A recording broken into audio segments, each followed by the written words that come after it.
Hi friends, എല്ലാവർക്കും പുതിയ വീഡിയോയിലേക്ക് സ്വാഗതം. ഇന്ന് വന്നിട്ടുള്ളത് കേരളത്തിൽ സെക്രട്ടേറിയറ്റ് അസിസ്റ്റൻറ്റ് വിജ്ഞാപനം വന്നിട്ടുണ്ട്. 83,000 രൂപ വരെ ശമ്പളം ലഭിക്കാവുന്ന ഒരു ജോലിയാണിത്. അതിനാൽ തന്നെ തീർച്ചയായിട്ടും നിങ്ങൾ വീഡിയോ കാണുവാൻ ശ്രമിക്കുക. നിങ്ങളുടെ കൂട്ടുകാർക്ക് വീഡിയോ ഷെയർ ചെയ്യുക, കൂട്ടുകാർക്ക് നിങ്ങൾ തീർച്ചയായിട്ടും റെക്കമെൻഡ് ചെയ്യുക. Okay, let start video.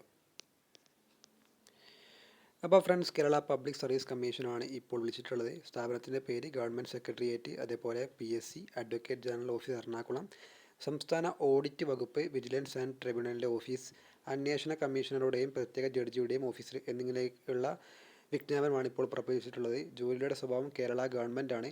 അതേപോലെ കാറ്റഗറി നമ്പർ 576/2024. തസ്തികയുടെ പേര് അസിസ്റ്റൻറ്റ് ഓഡിറ്റർ എന്ന വേക്കൻസിയിലേക്കാണ്. അതേപോലെ ഒഴിവുകളുടെ എണ്ണം ആൻറ്റിസിപ്പേറ്റഡ് ആണ്. Job location all over Kerala. ജോലിയുടെ ശമ്പളം 39,300 മുതൽ 83,000 രൂപ വരെയാണ്. അപേക്ഷിക്കേണ്ട തീയതി ഓൺലൈൻ വഴിയാണ് അപേക്ഷ സമർപ്പിക്കേണ്ടത്. ഗസറ്റിൽ വന്ന തീയതി 2024 ഡിസംബർ 31.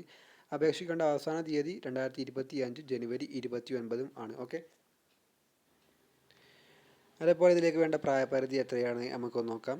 പ്രായപരിധി പറയുന്നത് 18 വയസ്സാണ് മിനിമം പ്രായപരിധിയായിട്ട് പറയുന്നത്. അതേപോലെ മാക്സിമം ആയിട്ട് പറയുന്നത് 36 വയസ്സ് വരെയുള്ളവർക്ക് അപേക്ഷിക്കാനുള്ള അവസരമുണ്ടായിരിക്കും. 2/1/1988 മുതൽ 1/1/2006 വരെയുള്ളവർക്കാണ് അപേക്ഷിക്കാൻ അർഹത ഉണ്ടായിരിക്കുക. അതുപോലെ വിദ്യാഭ്യാസ യോഗ്യതയായിട്ട് പറയുന്നത് ഏതെങ്കിലും ഒരു വിഷയത്തിൽ ഡിഗ്രിയാണ് പറയുന്നത്. ഏതെങ്കിലും ഒരു വിഷയത്തിൽ യൂണിവേഴ്സിറ്റി അംഗീകൃതമായിട്ടുള്ള ഒരു ഡിഗ്രിയാണ് നിങ്ങൾക്ക് വേണ്ടത്. അതേപോലെ ഈ പരീക്ഷയ്ക്ക് പോകുന്നതിന് മുമ്പായിട്ട് നിങ്ങൾ ഇതിൽ അപ്ലൈ ചെയ്യണം. OMR പരീക്ഷയാണ് ഫസ്റ്റ് എഴുതേണ്ടത്. PSC വഴി നിങ്ങളുടെ ഒഫീഷ്യൽ വെബ്സൈറ്റ് വഴിയാണ് നിങ്ങൾ അതിലേക്ക് അപേക്ഷകൾ സമർപ്പിക്കേണ്ടത്.